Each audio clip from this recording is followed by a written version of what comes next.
He guys welcome to study in brief. So इस video के अंदर हम पढ़ेंगे 14 प्रिंसिपल्स ऑफ मैनेजमेंट के बारे में। सो फर्स्ट प्रिंसिपल है डिवीजन ऑफ वर्क। अब जो डिवीजन ऑफ वर्क प्रिंसिपल है वो कहता है कि हमें हमेशा अपने जो काम है, जो टास्क है, उसे छोटे छोटे पार्ट्स में डिवाइड कर देना चाहिए ताकि जो हमारा काम है वो ज़्यादा अच्छे तरीके से हो जाए एंड मैनेजेबल हो जाए। यानी कि हमें अपने काम को इंडिविजुअल के बीच में डिवाइड कर देना चाहिए based on their skills and expertise, and उसके बेस पर जो पर्टिकुलर पर्सन है वो अपना अपना काम करेगा जिससे हमारा काम ज़्यादा अच्छे तरीके से हो जाएगा। अब अगर हम अपने काम को डिवीज़न ऑफ वर्क करके करते हैं तो हमारे जो काम होता है उसकी इफ़िशिएंसी इंक्रीज़ हो जाती है एंड जो प्रोडक्टिविटी आती है वो भी काफ़ी ज़्यादा बढ़ जाती है within the organisation. Now second principle है अथॉरिटी एंड रिस्पॉन्सिबिलिटी। ये प्रिंसिपल कहता है कि जो भी मैनेजर्स हैं उनके पास अथॉरिटी होनी चाहिए ऑर्डर्स को देने की एंड कोई भी डिसीजन को लेने की। साथ के साथ मैनेजर्स के पास रिस्पॉन्सिबिलिटी भी होनी चाहिए, यानी कि मैनेजर्स रिस्पॉन्सिबल होने चाहिए अपना कोई भी ऑर्डर लेने के लिए या फिर कोई भी डिसीजन को करने के लिए। अब ये प्रिंसिपल इस चीज़ को इंश्योर करता है कि जो मैनेजर्स हैं वो अपने काम के लिए अकाउंटेबल हों, यानी कि अगर किसी भी पर्टिकुलर मैनेजर ने कोई भी डिसीजन लिया है तो वो उसके लिए अकाउंटेबल होना चाहिए एंड अपने डिसीजन के लिए वो जवाबदेही होना चाहिए कि उसने ये डिसीजन लिया है तो किस बेस पर लिया है।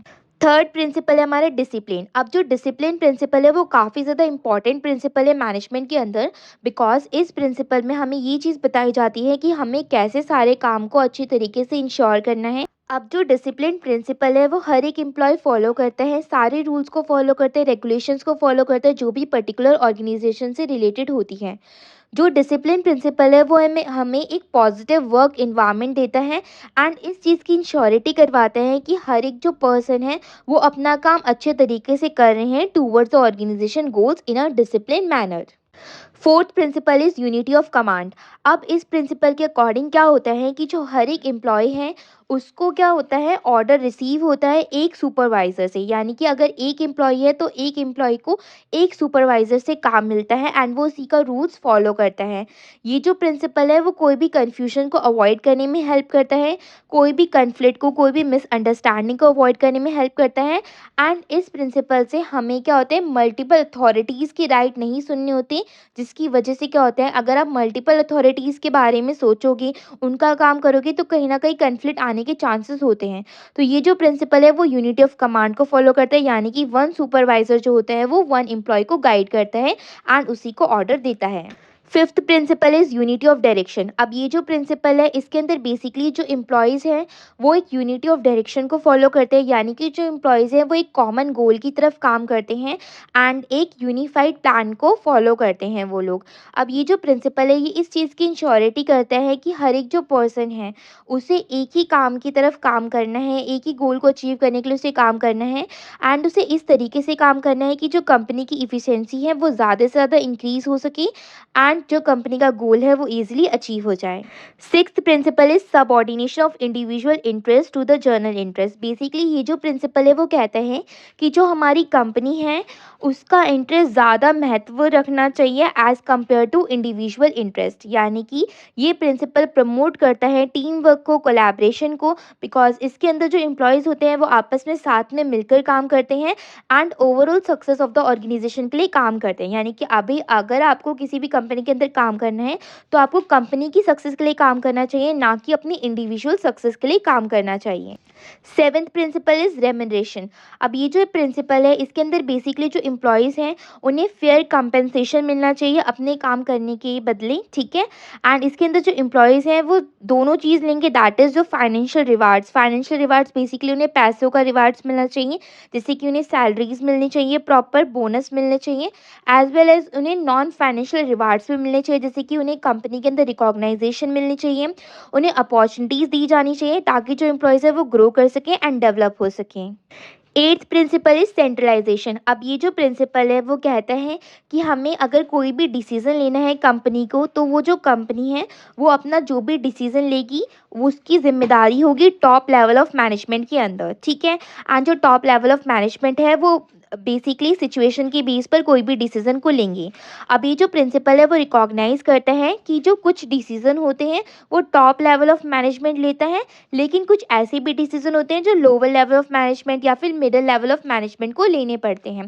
बेसिकली अगर काफ़ी बड़े डिसीजन एंड काफ़ी इंपॉर्टेंट डिसीजन लेने हैं तो टॉप लेवल ऑफ मैनेजमेंट लेगा, एंड अगर नॉर्मल डिसीजन लेने हैं, डे टू डे लाइफ वाले डिसीजन लेने हैं, डे टू डे की एक्टिविटीज़ डिसाइड करनी है, तो वो लोअर लेवल ऑफ मैनेजमेंट भी कर सकता है।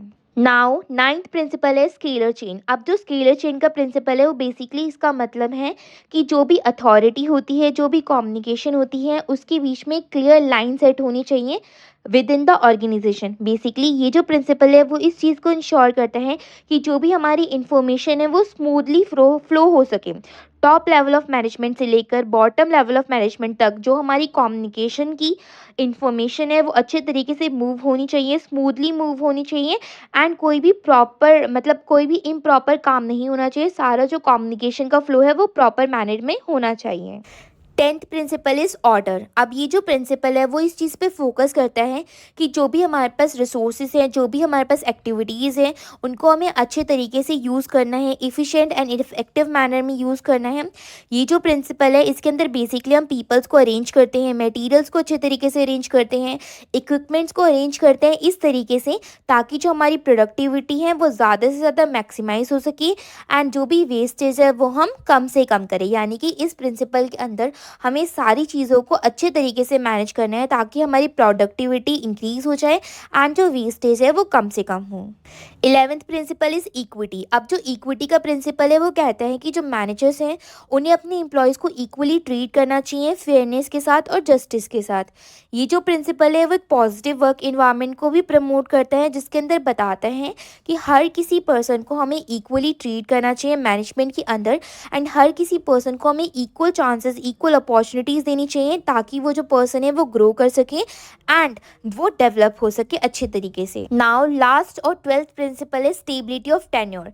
ये जो प्रिंसिपल है वो जॉब सिक्योरिटी के बारे में बात करते हैं कि जो एम्प्लॉयज़ हैं उन्हें स्टेबल होना चाहिए किसी भी कंपनी के अंदर, जिससे उन्हें क्या होगा, जो कंपनी होगी वो उनके ऊपर ट्रस्ट कर पाएगी, एंड जो एम्प्लॉयज़ हैं उन्हें अपनी कंपनी के रिगार्डिंग काफ़ी ज़्यादा लॉयल और कमिटेड रहना चाहिए विद इन द ऑर्गेनाइजेशन।